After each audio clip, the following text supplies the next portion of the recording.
Assalamualaikum warahmatullahi wabarakatuh. Salam satu Malaysia, salam perpaduan. Kita ke udara sekali lagi pada malam ini untuk mengupas isu-isu semasa. Alhamdulillah, pada pagi hingga ke petang tadi, persidangan wanita UMNO Malaysia, persidangan pergerakan pemuda UMNO Malaysia, persidangan Puteri UMNO Malaysia telah berjalan dengan jayanya. Alhamdulillah. Jadi banyak pandangan-pandangan, banyak komen-komen yang kita dengar daripada ucapan dasar yang dibuat oleh Datuk Seri Noraini Ahmad, Ketua Wanita UMNO, daripada ucapan dasar Datuk Dr. Ashraf Wajidi, Ketua Pemuda UMNO, daripada ucapan dasar Datuk Zahida Zariq Khan, Ketua Puteri UMNO, dan juga ucapan-ucapan yang dikeluarkan oleh para perwakilan. Begitu juga dengan ucapan penggulungan mereka. Sudah pasti banyak benda yang perlu kita kupas. Dan dalam masa yang sama juga ada juga talk show untuk bertanding dalam pemilihan UMNO yang meminta supaya pemilihan di semua peringkat dibuka dengan seluas-luasnya. Jadi malam ni saudara, kita akan membincangkan isu-isu yang dibangkitkan. Saya yakin ramai yang mau bertanyakan soalan-soalan anda boleh ajukan di talian 011-3595-4044. Tolong letak dekat atas, pin ke atas. Okey, silakan saudara Mat. Okey tu. Ya. Kalau kita lihat malam semalam dapat 140 ketua UMNO bahagian, mencadangkan agar dua jawatan tertinggi UMNO, itu Presiden dan Perdana Presiden, tidak dipertandingkan. Ya. Apa pandangan Datuk tentang perkara tersebut? Walaupun saya berpandangan bahawa sewajarnya pemilihan itu dibuka dengan seluas-luasnya, namun kita kena terima hakikat bahawa 140 orang ketua UMNO bahagian ini mewakili akar umbi UMNO, dan mereka sudah pastilah sebagai ketua bahagian orang yang tahu denyut nadi rakyat di bawah, orang yang tahu tentang apa yang dirasai oleh akar umbi, kegusaran akar umbi. Ramai yang begitu bimbang, kita risau takut pengkhianat berjaya menggunakan duit mereka untuk mengambil alih parti. We want to do party election, not party auction. Kita tak nak macam Presiden Lee Hsien Loong mengatakan bahawa pilihan raya ni sepatutnya menjadi pilihan raya, bukan auction, is election. Auction ni lelongan. Kita tak nak nanti jawatan-jawatan dalam UMNO ini dipenuhi oleh mereka-mereka yang membida atau yang bid paling tinggi. Kalau kita teruskan pemilihan dalam keadaan kita tahu musuh-musuh kita begitu mengharapkan perubahan presiden supaya mereka boleh tarik, sebab presiden ada kuasa, dia juga merupakan pengurusi Barisan Nasional, dia ada kuasa untuk menarik BN untuk menyokong calon Perdana Menteri lain. Maka bukan hanya orang-orang di dalam parti kita ini gairah untuk menawan jawatan presiden, tetapi untuk kepentingan mereka, sama ada untuk menjadi menawarkan diri sebagai Perdana Menteri, dan mungkin yang takut macam bersatu dengan pemimpin PAS yang takut menjadi kluster mahkamah, mereka akan sanggup bagi walaupun mereka mempunyai jumlah kursi yang lebih. Dan selain daripada itu juga, kawan-kawan yang sebelah sana pun bukan setakat bersedia untuk menyerahkan kursi Perdana Menteri itu kepada, ataupun timbalan Perdana Menteri kepada calon-calon yang berjaya merampas kursi daripada Datuk Zahid, namun mereka sanggup membiaya. Ini pasti. Dan kita pun ada dengar ada sampai seorang tu bersedia untuk membelanjakan 600 juta ringgit. Kerana benda ni kecil bagi dia. Apatah lagi kalau ditambah dengan duit-duit yang nak dibantu oleh teman-teman bakal kluster mahkamah tu. Sudah pastilah mereka akan buat yang terbaik bagi memastikan mereka dapat menggulingkan Datuk Seri Zahid Hamidi. Jadi mereka ni 140 orang ini sudah pasti tak nak melihat UMNO hancur dengan politik wang. Sudah pastilah di peringkat ibu pejabat mungkin akan membuat persediaan dari segi nak menangkap orang-orang yang melanggar tata kelola berkempen ataupun kita ada apa yang dipanggil sebagai etika berkempen. Walaupun ada tata cara berkempen ataupun etika berkempen, dan mungkin akan dikenakan syarat-syarat yang ketat dalam usaha berkempen. Kita tak mahu orang menggunakan duit untuk membeli jawatan-jawatan di dalam parti kita. Namun sudah pastilah mereka ni kalau dah dana yang mereka perolehi pun mereka dapat melalui hasil samunan, sudah pastilah mereka tahu macam mana nak mengelakkan daripada diri mereka ditangkap oleh jawatan kuasa disiplin parti ataupun kamera-kamera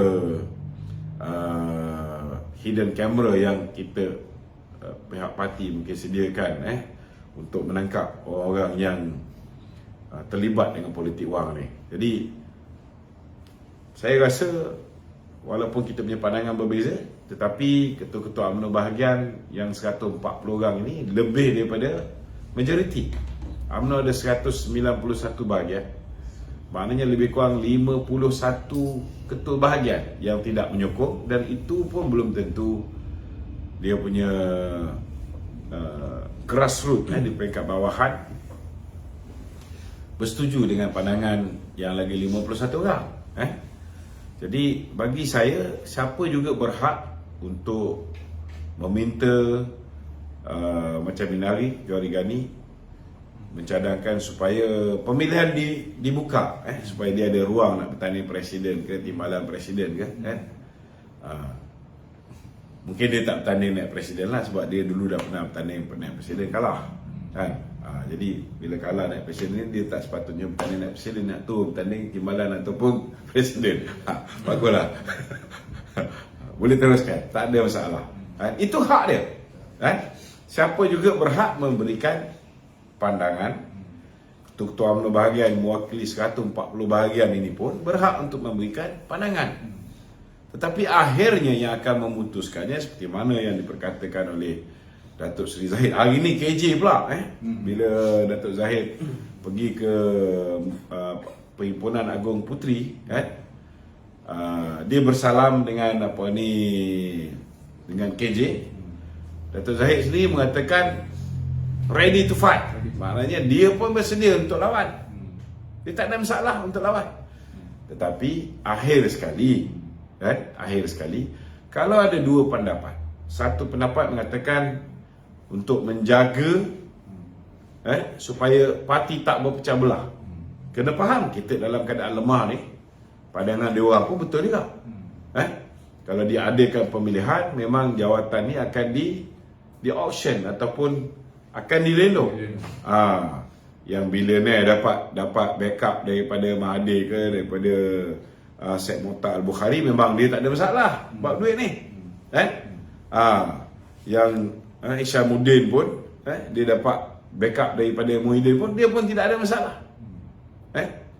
Kalaulah dia dapat backup daripada Muhyiddin, dia punya duit Ecovest pun tak habis. So itu pandangan mereka. Tapi akhirnya kalaulah benda ni dibawa dalam Perhimpunan Agung UMNO, sebab Perhimpunan Agung UMNO ialah tempat orang memberikan pandangan. Mereka bebas untuk memberikan pandangan. Sama ada pandangan dia mahu diadakan pertandingan, dibuka seluas-luasnya, ataupun pandangan mereka merasakan bahawa jawatan nombor satu atau nombor dua tidak dipertandingkan, tapi Tok Mat pun mengatakan bahawa nombor satu jangan dipertandingkan, nombor dua bertanding. Itu hak Tok Mat juga. Semua orang boleh beri pandangan, tetapi akhirnya kalau benda ni jadi usul atau dibincangkan di dalam Perhimpunan Agung UMNO yang akan bermula esok di peringkat tadi di peringkat saya, maka akhirnya yang akan menentukan ialah para perwakilan. Kalau para perwakilan memutuskan mereka nak supaya dipertandingkan, maka tidak ada orang boleh halang pertandingan itu daripada diadakan. Tetapi kalau perwakilan setelah dua-dua belah pihak berhujah pada hari esok atau lusa memutuskan bahawa tidak perlu diadakan pertandingan untuk presiden dan timbalan, ataupun mungkin last kali dia kata okey, setidak-tidaknya presiden tidak bertanding, mungkin kalau berlaku undian, pihak yang mengundi untuk tidak diadakan pertandingan lebih ramai, maka kena ikutlah keputusan perwakilan. Tidak ada pilihan. Sebab Perhimpunan Agung UMNO ialah badan tertinggi dalam menentukan hala tuju keputusan parti. Bila tidak ada Perhimpunan Agung UMNO, maka MKT adalah merupakan badan tertinggi dalam menentukan keputusan parti dan ianya tidak boleh dicabar. Keputusannya adalah muktamad. Okey. Ya. Ya. Kalau kata tuan-tuan perwakilan dah buat keputusan, okey, jawatan tu tak dipertandingkan. So kalau presiden tak boleh kata apa lah tu kan, maksudnya kalau dia kata nak, walaupun presiden nak fight, tapi kalau perwakilan dah putuskan, presiden pun tak boleh kata apa. Ini kena faham. Kita parti ada disiplin parti, presiden pun wajib akur dengan disiplin parti. Walaupun presiden dah bagi hint dia nak lawan, dia ready untuk lawan, tapi kalau Perhimpunan Agung UMNO kata tak nak lawan, tak boleh buat apa. Presiden tak boleh buat Kalau tak boleh buat apa. Kalau katakan presiden atau timbalan presiden tadi, makna yang mempunyai diri itu yang nak menanggung. Kalau dia kata tak tadi, tapi dia kata dia rasa dia tak boleh, ataupun ada alasan tertentu lah, mungkin tak sihat ke apa ke, boleh tak dia kata dia tak mau, walaupun PAU memutuskan supaya tidak bertanding? Boleh lah. Untuk kesihatan Boleh lah. Kalau misalnya dia tak sihat ke apa, tapi Datuk Zahid sihat walafiat. Ni contoh macam timbalan presiden kata. Sebab itu juga merupakan hak asasi manusia.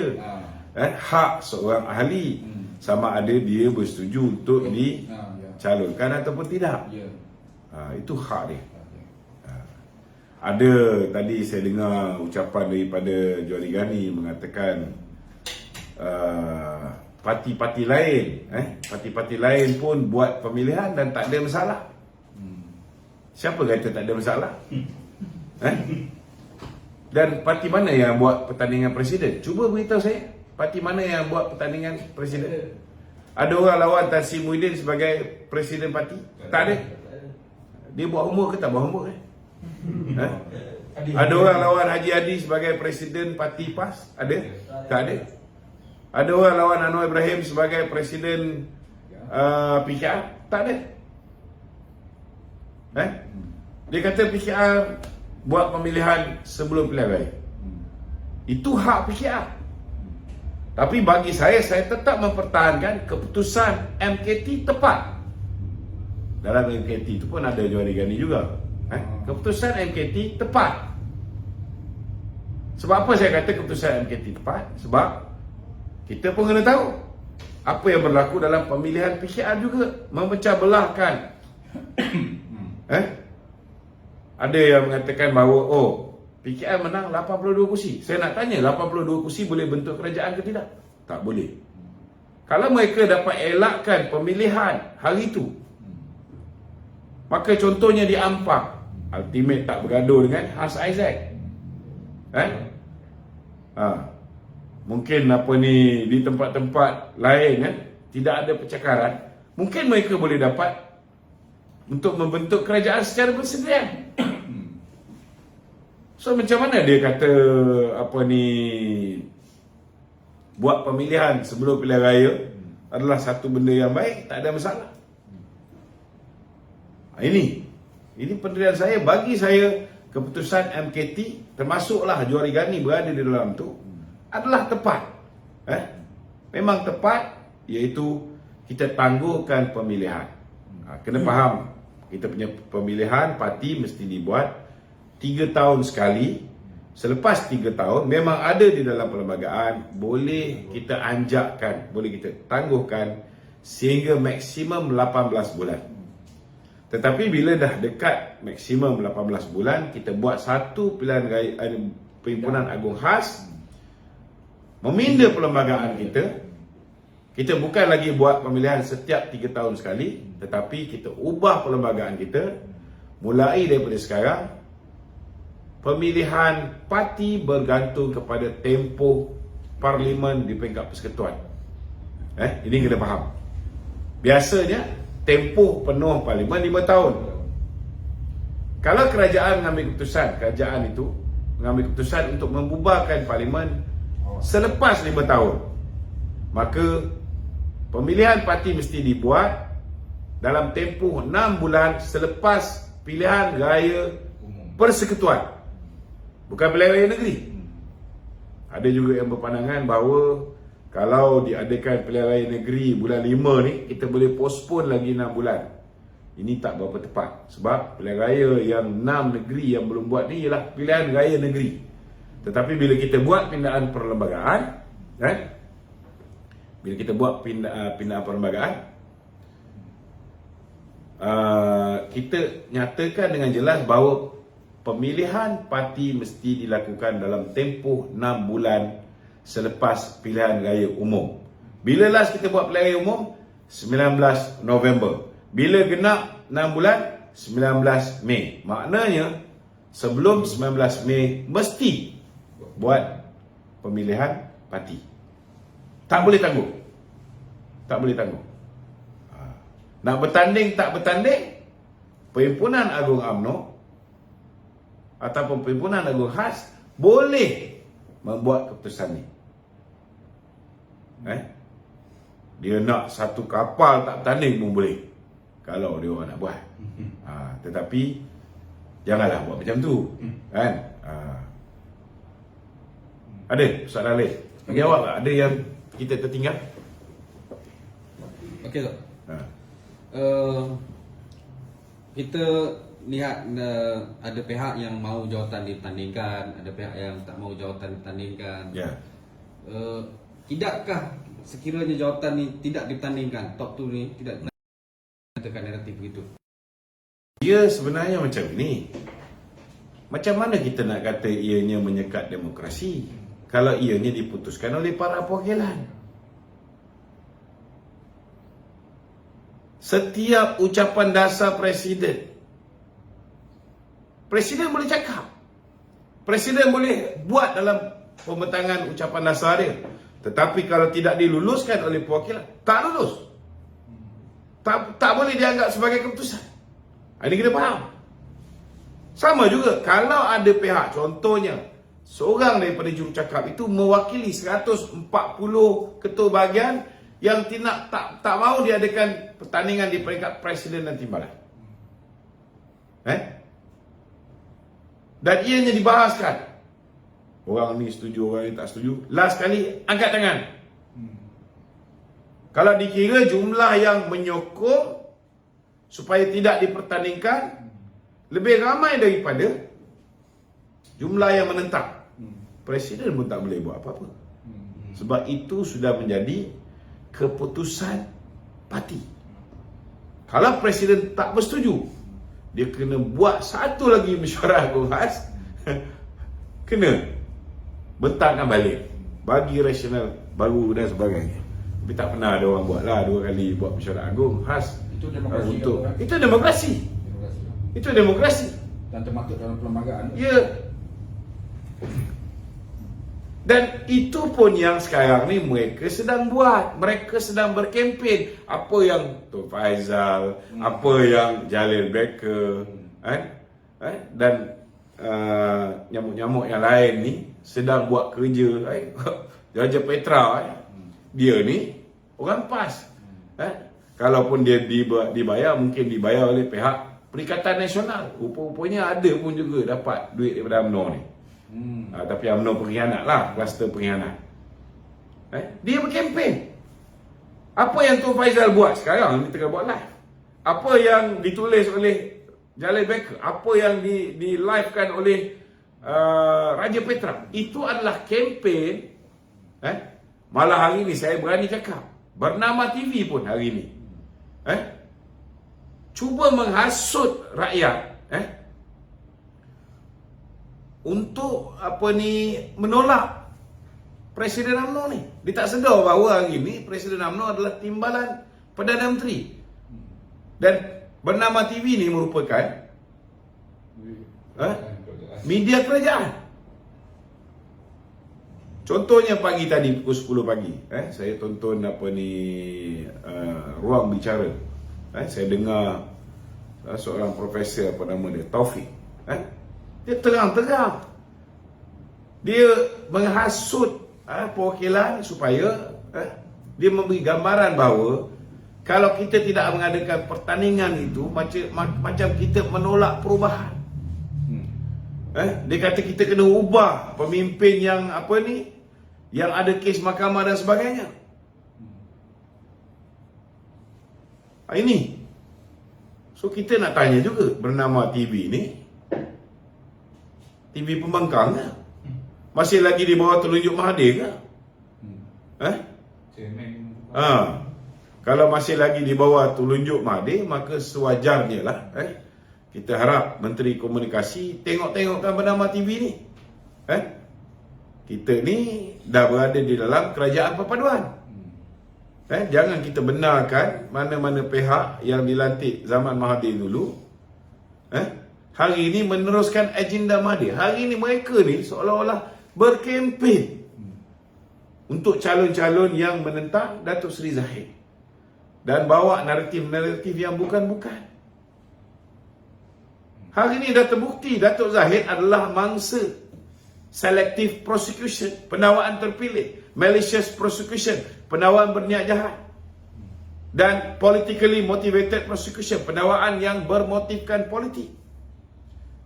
Dan daripada 87 kes dia, terang-terang kes dia yang melibatkan kes di Shah Alam, yang melibatkan visa luar negara, dia dah dibebaskan.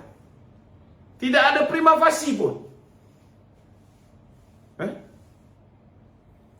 Malah dalam keterangan ketika berlakunya prosiding mahkamah, kita lihat dengan jelas hakim sendiri bertanya dengan pegawai penyiasat.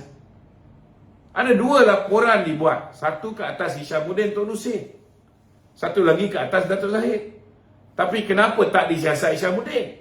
Kenapa Datuk Zahid saja yang disiasat? Jawapan pegawai itu, saya ada dalam mahkamah. Jawapan dia apa? Ini arahan pihak atasan. Maknanya apa? Maknanya it is a politically motivated. Dan ini juga bukti bahawa Hishamuddin bersekongkol dengan Mahathir. Hishamuddin bekerja untuk Mahathir. Takkan kita tak faham.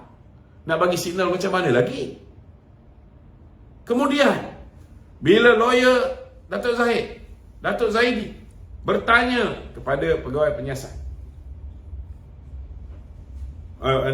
bertanya kepada saksi-saksi pihak penakwaan, David Tan daripada Ultra Kirana Sdn Bhd. Selain daripada Datuk Zahid yang kamu kata kamu memberikan sumbangan, walaupun Datuk Zahid tidak mengakui sepenuhnya, sebab jumlah tu tak betul, 13 juta, padahal ada 2 kali saja, 100,000 sumbangan dana politik. Itu belum lagi kita pertikaikan kenapa bila Datuk Zahid terima dana politik, ianya dianggap sebagai rasuah. Tetapi bila peguam Datuk Zahid, lawyer Zaidi, bertanyakan dengan pegawai penyiasat SPRM, siapa lagi yang menerima yang kamu bagi sumbangannya? Pegawai ni David Tan mengatakan bahawa dia juga bagi kepada Tuan Dr. Mahathir 2.6 juta melalui Tan Sri Rahmat, suami kepada anak saudara dia, Puan Sri Jasmine. Kenapa tidak ada pendawaan ke atas Mahathir? Ini persoalan. Muhyiddin Yassin juga dikatakan menerima 1.3 juta ringgit. Kenapa tidak ada pendawaan? Hishamuddin juga menerima melalui pegawai dia. Ada 2 orang pegawai dia. Satu setiausaha politik dia, satu pegawai khas dia yang menerima juga. Sama juga Khairi Jamaluddin juga menerima daripada Atra Kirana, Wan Bandar ataupun Wan Quraisy, pegawai khas dia. Nak lari mana? Nak lari mana? Ini bukti jelas bahawa berlakunya pendawaan terpilih. Kenapa bila orang yang pro kepada Mahathir tidak didakwa? Bila orang yang tak nak tunduk dengan Mahathir, tak nak bubarkan UMNO, tak nak masuk bersatu, dia didakwa. Adakah ini? Bagaimana negara kita ni di bawah pemerintahan Mahathir dan Muhyiddin boleh ada 2 set undang-undang yang berbeza? This is law of the jungle. Untuk orang yang tak nak tunduk dengan Mahathir dengan Muhyiddin, kena dakwa. Yang terima duit, contohnya macam Mustafa Muhammad, dapat duit, Datuk Najib pun bagi duit kepada dia untuk pengundi luar. Tapi akhirnya sebahagian daripada duit tu masuk dalam akaun tamu haji isteri dan anak dia. Sehingga kan bila 3 kali dia dipanggil oleh pihak AMLA, bila Daim ugut nak hadapkan isteri dan anak dia sekali, dia akhirnya mengambil keputusan untuk ikut cakap Daim, keluar daripada UMNO. Ini MT nombor 1. Kita pun tak terbayang. Orang baik. Mas Emianti, nama dia sama-sama disebut bersama dengan Mustafa Muhammad, bersama dengan Datuk Ahmad Maslan, bersama dengan Tan Sri Syarif Samad. Tapi kenapa mereka tidak didakwa? Kenapa Syarif Samad didakwa? Hari ini dah terbukti Tan Sri Syarif pun dilepaskan kerana jelas bahawa pendakwaan ke atas Tan Sri Syarif, apa yang kita lihat dalam prosiding mahkamah, jelas menunjukkan bahawa ianya politically motivated. Pendakwaan yang bermotifkan politik. Mana boleh dakwa dulu, siasat kemudian. Dalam dunia ni tak ada orang buat. Zaman PH di bawah pimpinan Mahathir saja yang benda ni berlaku. Ini kena jelas.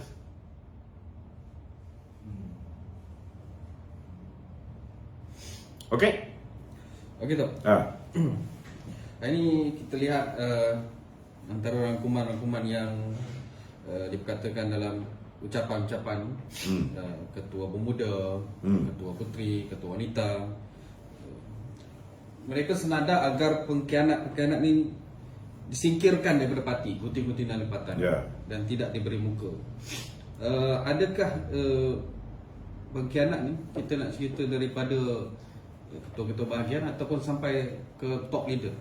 Bagi saya, Datuk Seri Zahid telah memberikan mesej yang sangat jelas bahawa beliau akan melakukan pembersihan secara total.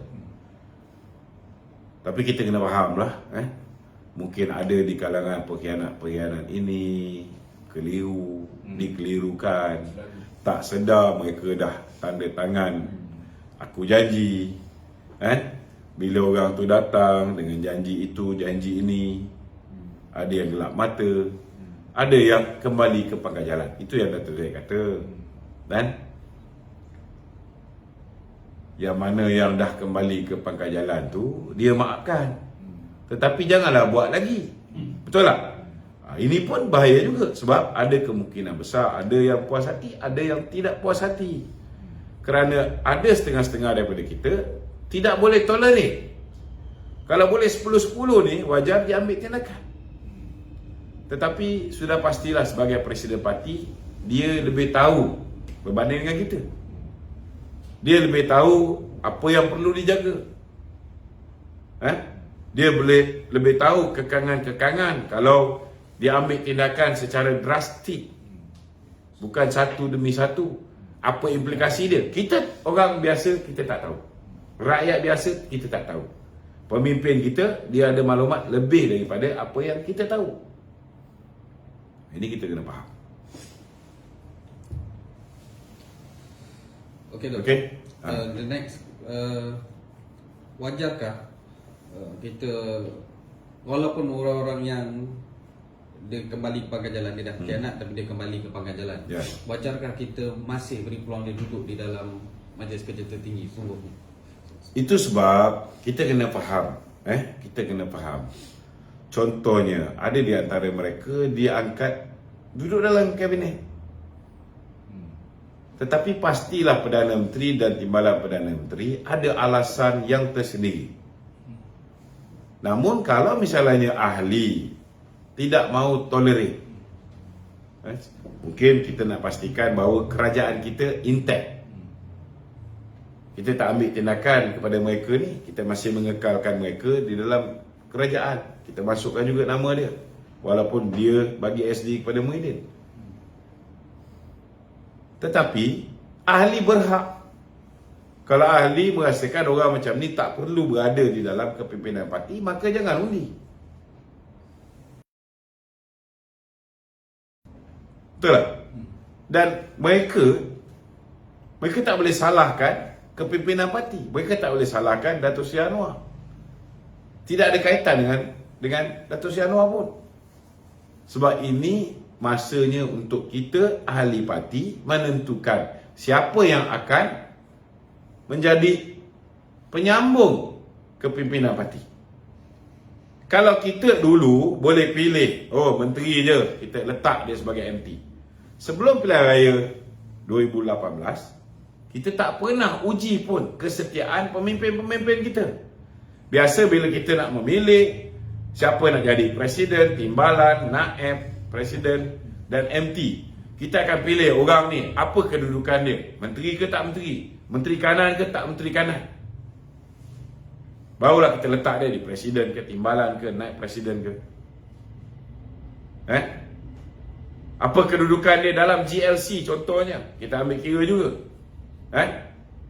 Kita tak pernah fikir bahawa kita kena ambil kira soal kesetiaan. Kerana 61 tahun Barisan Nasional memerintah, kita tak pernah kalah. Bila tak pernah kalah, kita tak pernah diuji. Tetapi lepas 2018, baru kita sedar. Ada yang dah pernah menjadi Menteri Pertahanan, ada yang pernah menjadi pemangku timbalan presiden. Bila kita kalah, dia lari, tak cukup tanah. Bukan setakat dia lari tak cukup tanah, dia bantu pula musuh kita, Tuan Mahathir, untuk pujuk orang kita menyertai bersatu. Bawa lagi MP kita menyertai bersatu. Hasut pemimpin-pemimpin UMNO di Sabah menyertai, lompat beramai-ramai pergi ke bersatu.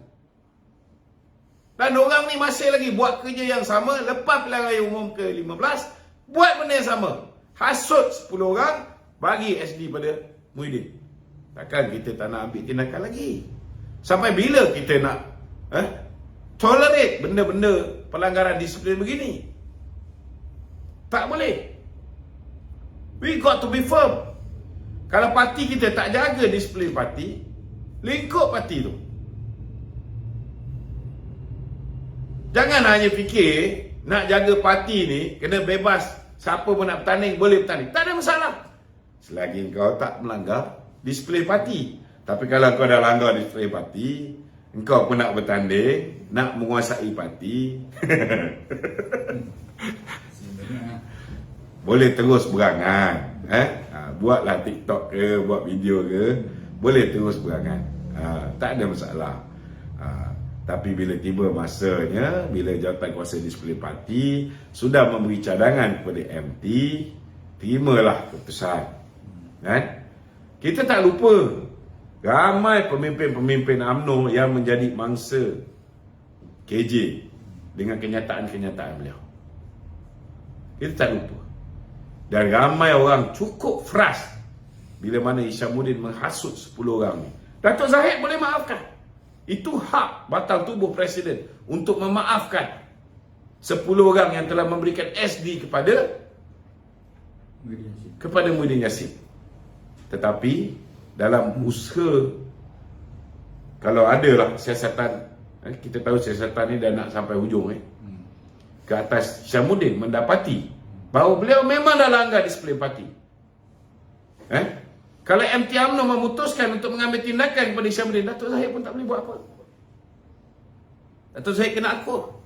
Ini kena faham, parti kita ni bukan parti autokratik kuku besi. Pertama, kita kena dengar cakap Perhimpunan Agung UMNO. Apa juga yang diputuskan oleh Perhimpunan Agung UMNO, MT pun kena ikut. Bila tidak ada Perhimpunan Agung UMNO, MT akan buat keputusan. Bila MT buat keputusan, semua kena ikut, termasuk Presiden. Ini kena jelas. Sama juga bila kita nak membuat keputusan untuk bersama dengan PH. Sebab dulu orang kata 2020 orang kata Datuk Zahid nak bawa MP UMNO ni menyokong Anwar Ibrahim. Tak betul. Itu sebab Datuk Zahid terpaksa melafazkan sumpah wallahi wabillahi watallahi. Tak benar dia kata.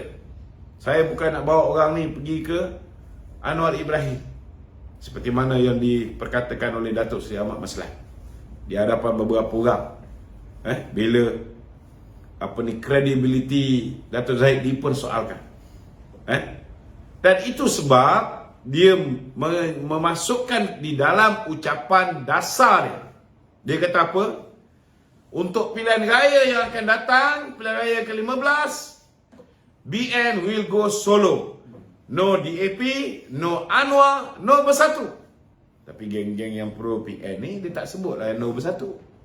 Dia kata no DAP, no Anwar. Ada lagi ni, ada orang yang mempersoalkan kenapa Datuk Zahid melafazkan sumpah. Kena faham, sumpah ini ialah untuk pilihan raya umum ke-15. Kita takkan bergabung dengan PH, mana-mana parti dalam PH. Masa dia cakap tu, saya nak kena jelaskan kalau tak silap saya masa tu Bersatu pun pada ketika tu satu dengan kita lah, tak silap. Dah bekerjasama. Masa tu Bersatu dah kerjasama dengan kita, Bersatu dah mainkan kita.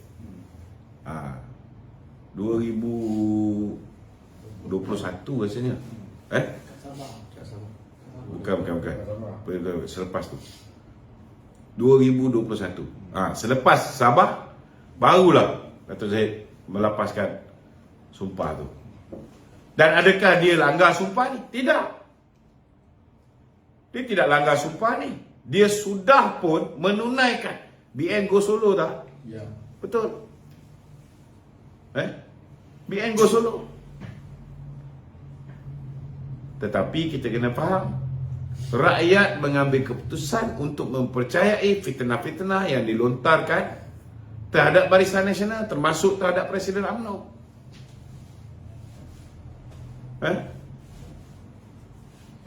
Dan mainan politik wang juga mempengaruhi setengah-setengah daripada anak-anak muda kita untuk menyokong Perikatan Nasional.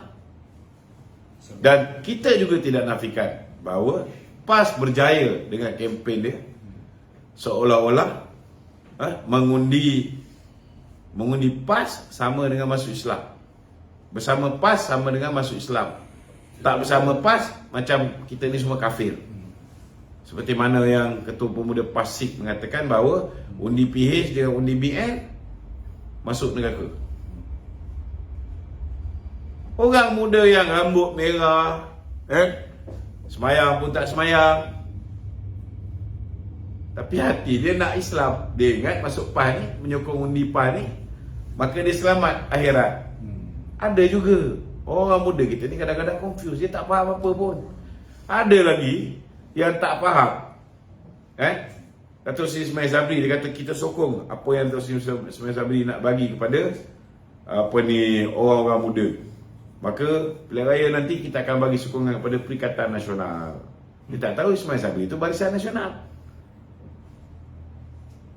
Ini yang menyebabkan dia orang ni dapat 74 kursi. Kita tak nafikan dia orang memburuk-burukkan Datuk Zahid, kata undi BN Anwar jadi Perdana Menteri. Memang ada. Bukan setakat duit saja punca dia. Itu pun sebahagian daripada puncanya juga. Yang Tun Faizal mengutuk kenyataan-kenyataan Tok Mat ketika ucapan perasmian saya semalam. Tun Faizal kenapa tak sebut?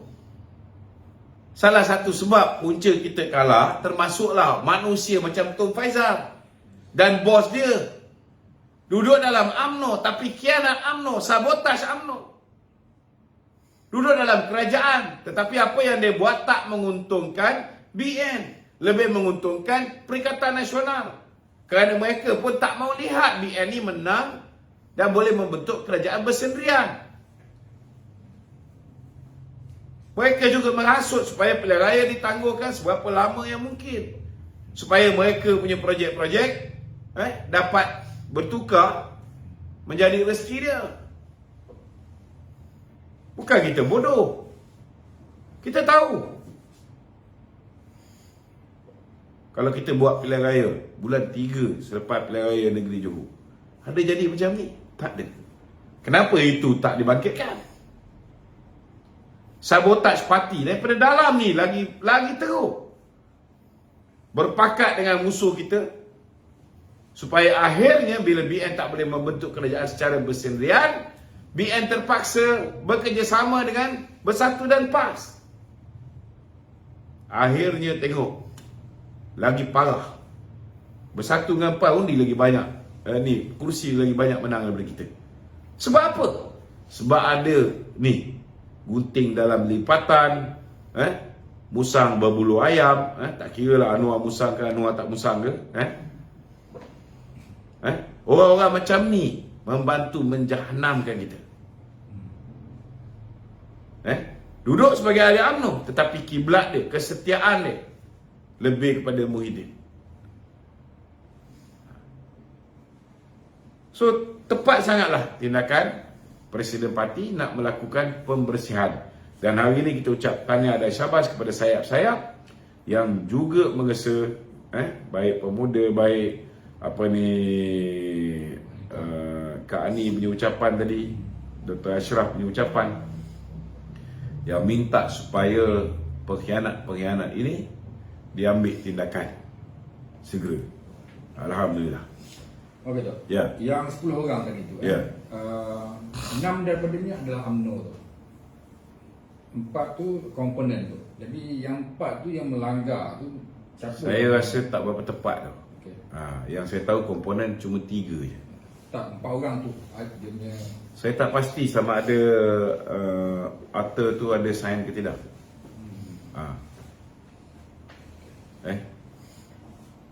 Saya rasa ada satu lagi yang dia tertinggal tu. Dia tertukar dengan Arthur. Bukan Arthur sebenarnya. Okey, apa soalan ni? Soalan ni siapa yang nak ambil tindakan dekat yang Bukan UMNO. Bukan UMNO tu lah. Komponen siapa? Kita UMNO hanya boleh ambil tindakan dengan UMNO tu lah. terhadap UMNO. Parti komponen, kalau kita nak ambil tindakan pengurusi Barisan Nasional ataupun Susah Agung Barisan Nasional terus hantar surat kepada Speaker Dewan Negara memaklumkan pengosongan kursi itu disebabkan pelanggaran, aku janji. Boleh? Dia tak payah bawa ni tu. Dia tinggi BN dulu tu. Tak perlu. Tak perlu. Macam mana kau nak bawa Dewan Tertinggi BN? Diorang tu semua sekali orang yang duduk dalam Dewan Tertinggi BN. Ya. Bos-bos seorang ya. Terima kasih. Mana? Sarabanan ada? Okey. Ada lagi? Okey Tok. Kita tahu kita kalah pada PRU tahun 2018, artinya kerana fitnah-fitnah yang dikeluarkan oleh pihak lawan. Namun pada tahun 2022, antara faktor waktu kita kalah adalah kerana perpecahan oleh yang dibuat oleh para pengkhianat dalam parti ini sendiri. Jadi Tok, hero-hero ni sekarang ni diorang ni sibuk menjadi jurucakap parti-parti lawan tu. Jadi masih lagi kah Itu sebabnya penyelesaian dia ialah seperti mana yang Presiden cakap. Kita kena buat pembersihan secara total.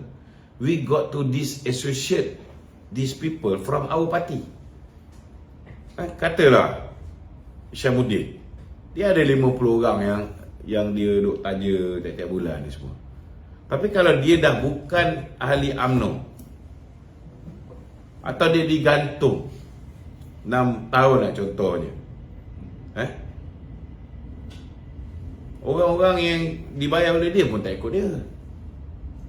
Tapi kalau selagi kita masih simpan orang macam ni, selagi itulah mereka ni masih dapat bayaran daripada dia, dia masih lagi ada pengharapan untuk merampas pucuk pimpinan parti dan bawa ke haluan lain, maka selagi itulah orang yang dibayar ni akan membantu dia.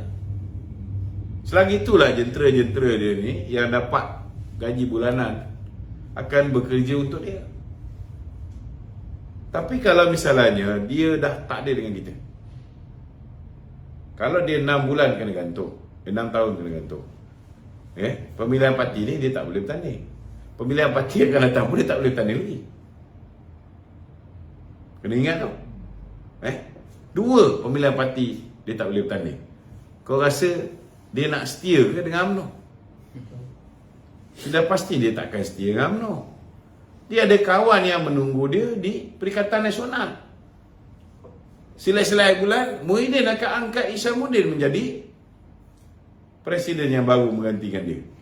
Muhyiddin pun marah dengan Hamzah juga. Siap beja. Beja biarlah dia pergi buat disco ke apa benda ke. Joget-joget ke. Ini pun macam-macam ni sekarang ni. Projek pasir apa? Soho. Syarikat Soho ni ada kuari Soho ni. Jual bukti. Tunggu lah nanti. Sikit hari lagi Peja, kau relax dulu. Kita kerjakan Din dulu. Okey dok. PRU 14 tu PRU 14, PRU 15 DN kalah ni sebab fitnah tadi tu yang gagal ditangkis oleh UMNO tu sebenarnya. Jadi dalam perwakilan wanita tadi dia bukan menyalahkan lah, dia menegur ke mana perginya media UMNO. Saya rasa to be fair saya rasa BN Coms pun dah menjalankan tugas dengan amat cemerlang lah. Tetapi kena ingat, apa yang diproduce oleh BN Coms, banyak video-video pendek. Sebenarnya banyak tau, BN Coms di merata Malaysia ni mereka buat video-video pendek, tapi tak disambut oleh penerangan UMNO Malaysia ketika itu. Kerana ketika tu kita ada ketua perangan yang sibuk, tidak ada masa untuk parti kita. Sebab dia ada jawatan lain sebagai naib ketua pemuda Malaysia. Dah tahu dia dah ada jawatan yang cukup besar, dia terima jawatan ketua perangan. Siapa suruh? Dah lah kau terima jawatan ketua perangan, menyebabkan jawatan naib ketua pemuda pun kau tak deliver, ketua perangan pun gagal untuk menjalankan kerja-kerja perangan. Kalau nak ikutkan hari ni, rajin dia buat kerja-kerja perangan ni. Dah pandai pula buat TikTok. Dulu sebelum ni tak pandai. Sekarang ni, semenjak nak bertanding ketua pemuda pula, dah pandai dia buat kerja-kerja TikTok. Kenapa tak buat sebelum ni? And yet, you fail to handle the post of Deputy Youth Chief and this Information Chief. You accept a new post, a full-time post, pengarah ekonomi Perdana Menteri. Mana akal letak? Tamak haloba. Dan dia telah khianat pada parti. Dia biarkan parti musnah dengan mengambil ketiga-tiga jawatan ni dan tak deliver satu pun. So jangan salahkan BN Corps. Saya mengikuti BN Corps. Mana yang mampu kita tolong viralkan. Tapi setidak-tidaknya UMNO online di bawah jagaan Pumas, di bawah jagaan Syarif Hamdan. Dia patut bantu lah. BN Corps dah produce macam-macam bahan. Tolonglah follow up. Tolonglah bantu sebarkan, viralkan. You are the party information chief. That's your job. Apa dia buat? Sekarang pandai nak mengajar kita pula sekarang ni. Patut buat tu buat ni. Kepala otak. Time kau ada kuasa, itu yang kau patut buat. Kenapa tak buat? Hari ini pula, parti kena buat itu, kena buat ini. Time kau ada kuasa, you do it. That's why some people, they want it full of crabs. If you want to do reform, you do it when you are in power. Kalau you are no longer in power, you talk about reform, who wants to listen to you? Okay, ada lagi? Wan? Betul. Dalam ucapan taklimat Presiden malam tu Presiden cakap pasal pembersihan sektor tu, ramai yang setuju. Jadi ramai yang setuju, ramai yang bagi standing ovation, yang sorak So, jadi takkan tak faham lagi Akar Umbi punya kehendak. So, ramai juga yang bertanya tu, dari pandangan Datuk agak-agak time frame tu bila nak dilaksanakan tu. Ramai tak sabar nak tunggu. Kita kena faham time frame ini ditentukan oleh Jawatankuasa Disiplin Parti. Jawatankuasa Disiplin Parti bila menerima laporan disiplin, mereka akan siasat. Selepas mereka siasat, mereka akan bagi cadangan kepada Majlis Kerja Tertinggi UMNO. Tetapi sebenarnya kalau lembaga disiplin tak siasat pun, MT UMNO nak pecat pun boleh. Contohnya saya tidak disiasat oleh lembaga disiplin UMNO. MT UMNO boleh pecat saya, tak ada masalah. Salah tak dari segi undang-undang? Tak salah, kerana di dalam perlembagaan UMNO itu dinyatakan, di dalam perlembagaan UMNO itu dinyatakan bahawa apabila tidak ada Perhimpunan Agung UMNO, Majlis Kerja Tertinggi adalah badan tertinggi yang boleh membuat sebarang keputusan, dan keputusan ini adalah muktamad dan tidak boleh dicabut. Cuma masa MT nak pecat aku, Syaidan Kasim pun angkat tangan. Dia bukan MT, maka itu dah salah. Sepatutnya pemecatan aku ni dibatalkan lah. Aku dah Melayu lah. Tunggulah, mana tahu Allah buka pintu hati MT UMNO untuk terima balik, untuk batalkan pemecatan tu. Dapatlah jadi ahli UMNO balik secara ahli lama. Dapat keahlian lama, maknanya ada hak-hak sebagai ahli parti dan MT semula. Okey tu. Kalau kita lihat parti lawan, contohnya sekarang kawan lah, Rafi Siramli ini orang Bair. Dalam gelar. Orang yang kau bagi kat dia bawa pulang. Boleh. Apa nak buat gimana? Aku nak dulu. Okey. Orang yang menciptakan naratif, orang yang menjadi kepala perang. Namun kita lihat dalam UMNO sendiri, kita tak ada. Maksudnya di dalam persidangan tadi, sayap-sayap tu, perlunya kita lahirkan orang-orang seperti ini untuk mencipta jadi sniper, penembak peluru tu kan. Jadi saya rasa jujur pemuda tadi pun bagus. So, orang ni ada, tetapi kena ada pihak yang pick up apa yang mereka cakap, jadikan video pendek, viralkan. Teknik nak viral ni pun ada macam-macam jenis. Kadang-kadang kita setakat masuk dalam TikTok, tapi kita tak letak hashtag, dia tak FYP. Benda-benda macam ni, itu sebab hari kita puji wanita pun dalam 5 perkara yang dia nak laksanakan, salah satunya ialah menguasai di digital media. Dia sebut digital media, actually media sosial lah. So memang perlu diajar bagaimana nak market kita punya video-video.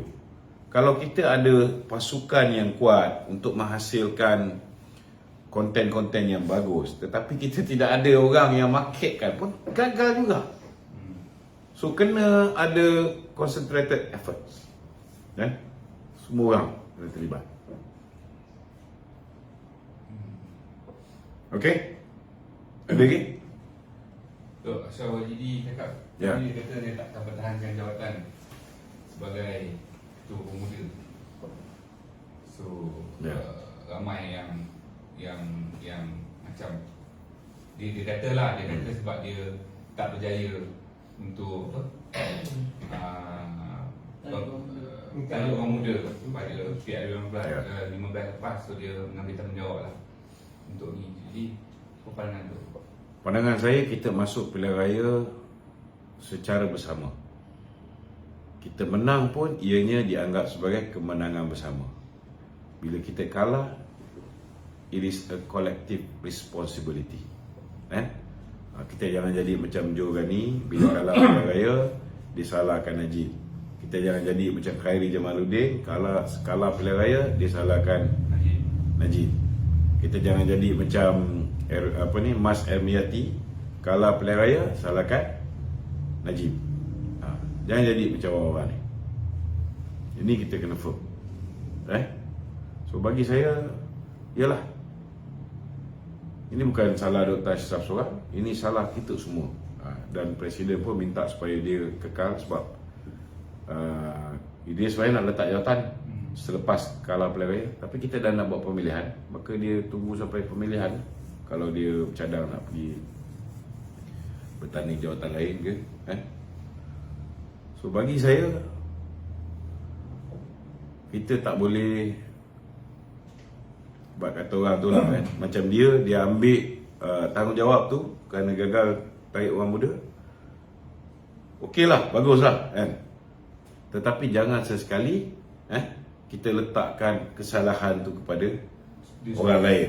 Saya kecewa, saya cakap terus terang, saya kecewa dengan pemuda, tapi bukan ketua pemuda. Saya kecewa dengan naib ketua pemuda. Kerana bila kita kalah pilihan raya, dia baru nak letak jawatan ketua perangan, dia dah tak deliver kerja naib ketua pemuda, dia tak deliver kerja ketua perangan, sebab dia sibuk jadi pegawai ekonomi kepada Perdana Menteri. Lepas tu dia letak ketua perangan tu nak tunjukkan kepada dunia bahawa Datuk Zahid perlu letak jawatan Presiden Parti. This is very bad. This is very bad. Kau nak letak, kau letak lah. Kenapa tak letak sebelum pilihan raya?